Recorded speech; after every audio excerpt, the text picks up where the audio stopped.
E aí galera, finalmente podemos ver o primeiro capítulo da Feiticeira Escarlate e Mercúrio de 2024, então peço a vocês que deixem um like, porque é muito importante para o crescimento do canal. A HQ começou com a Wanda quilômetros acima de Loki, frente a frente com uma estação de digitalização dimensional, que ia cair bem na casa dela, sendo que não estava sozinha porque a Darcy gritava para deixar as pessoas cientes e ainda informava que seriam salvas por um borrão sarcástico, ou seja, o Mercúrio, porque ninguém conseguia ver, mas podia ouvir.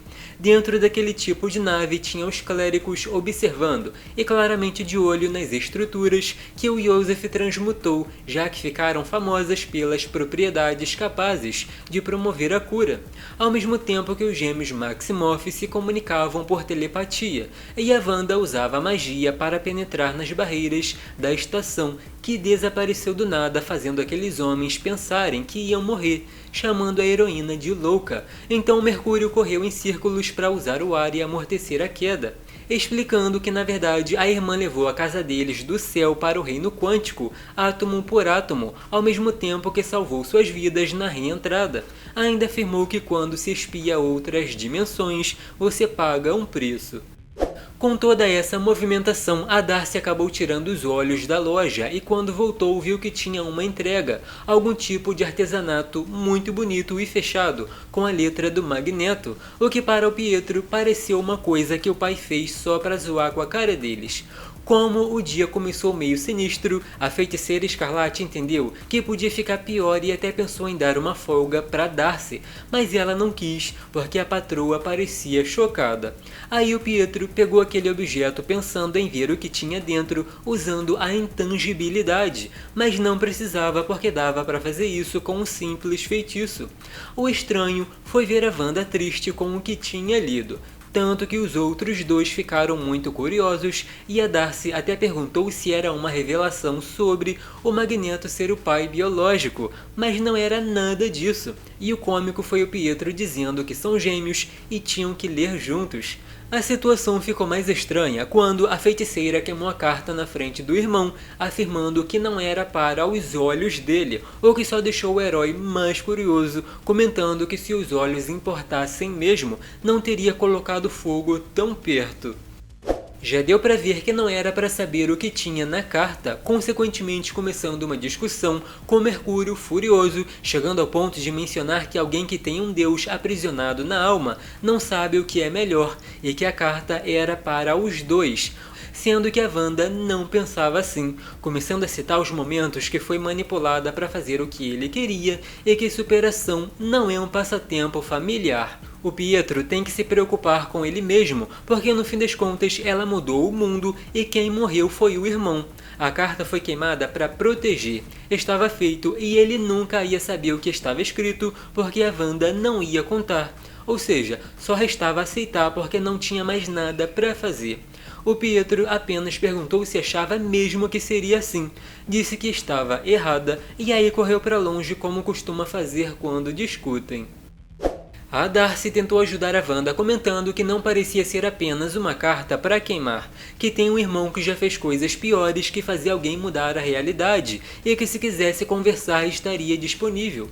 Nesse momento podemos ver a Feiticeira Escarlate furiosa dizendo que o Mercúrio sempre foi assim, que passaram por muitas coisas e que nos últimos tempos reconstruíram, mas que tudo foi vaporizado por causa de um papel e uma caixa, uma cena que chama a atenção porque raramente acontece dela ficar tão furiosa, e o detalhe é que as coisas ao redor começaram a ser afetadas, meio que reforçando o que o Pietro tinha acabado de falar, sobre ter que tomar cuidado ou o mundo ia sofrer as consequências. A Darcy, meio triste com a situação, disse que a Wanda estava destruindo a loja, e aí a heroína tentou se acalmar, reafirmando que não sabia o que tinha acontecido e que as coisas estavam bem com o Pietro, mas quando acontece algo assim, ele sabe o que dizer para provocar. Tanto que a Darcy respondeu que no momento da raiva as pessoas costumam falar muito, e a verdade é que a Wanda sabe que seu irmão pensa no argumento 1 trilhão de vezes antes de dizer, mas a Empório não tem que pagar pelo comportamento de ninguém, e aí colocou tudo no lugar de novo. O assunto continuou com as duas dizendo que tinham que seguir em frente e que isso nem sempre acontece em linha reta. Às vezes acontecem coisas no caminho, mas a pessoa levanta e continua. Outra coisa é que a Wanda não tinha esquecido o começo dessa história. O Magneto morreu e escreveu uma carta que foi enviada por outra pessoa e precisava saber quem foi. Do outro lado do mundo, na verdade pelo mundo todo, podemos ver o Pietro correndo sem parar e falando coisas como julgamento, condescendente, hipócrita e inacreditável, isso passando rapidamente pelo Oceano Pacífico, pelo Mar Mediterrâneo, Golfo do México, Hungria, pelo Arizona, com o Celery percebendo que era o tio passando como um borrão, depois pelo Golfo da Califórnia com a Wanda ligando e o herói furioso jogando o celular fora. Sendo que voltando para Loki, a Darcy perguntava se era sério que a patroa podia ver os segredos tocando em alguma coisa. Então ela explicou que não é exatamente assim que funciona.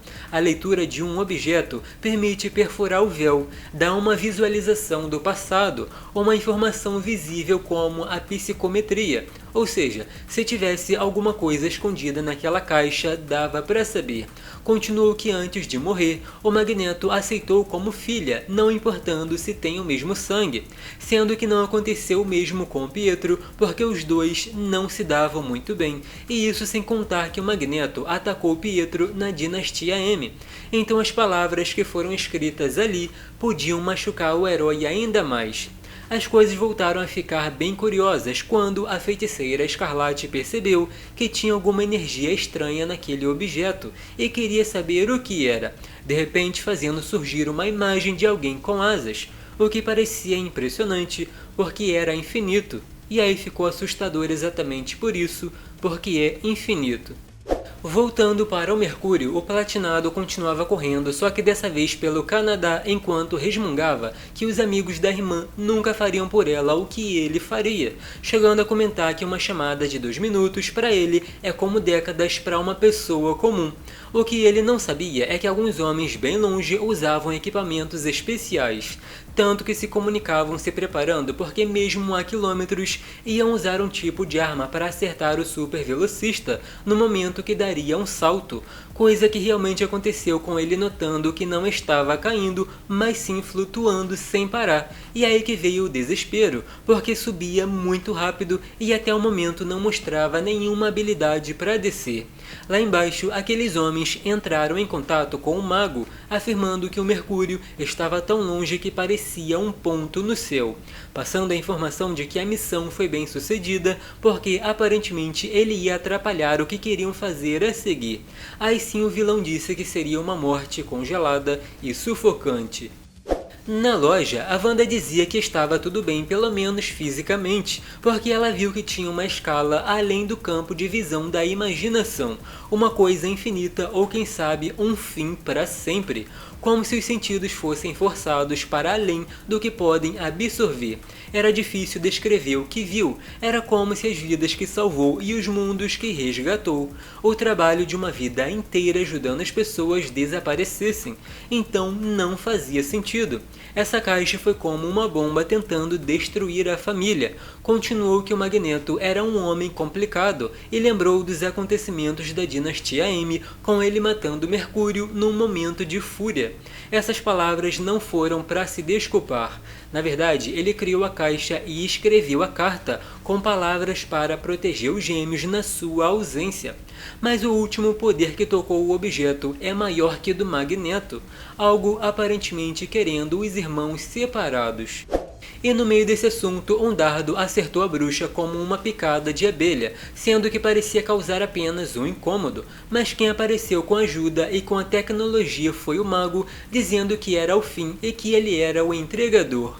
Mas como escolheu o dia errado, a Wanda facilmente danificou a tecnologia dele, e ele até fez uma graça dizendo que não teria como lutar contra um feiticeiro de verdade. De qualquer modo, tinha reforços, e aí atacou com um feixe de força, que a Wanda facilmente desviou, porque era claro que isso não era nada para alguém como ela. Então o vilão atacou com fogo, colocando a Darcy em perigo. Outra coisa que a Wanda facilmente podia apagar. O detalhe é que esqueceu o feitiço, fazendo o mago revelar que aquele dardo tinha uma substância para apagar a memória. Não dando escolha, a Darcy teve que fugir enquanto a feiticeira Escarlate engolia o fogo, porque um feiticeiro de verdade não é limitado a palavras faladas.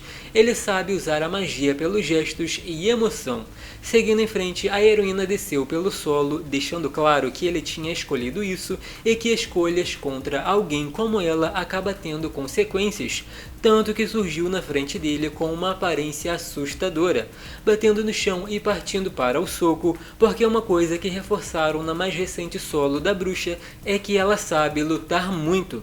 Nesse momento, o assunto partiu para o fato de que ele não tinha enviado a carta, mas sabia que coisas grandes estavam para acontecer e que o caos que a heroína espalha não pode ser permitido, sendo que para ela o caos é vida e liberdade. A resposta disso foi que não por muito tempo, e aí a loja virou uma bolha de água.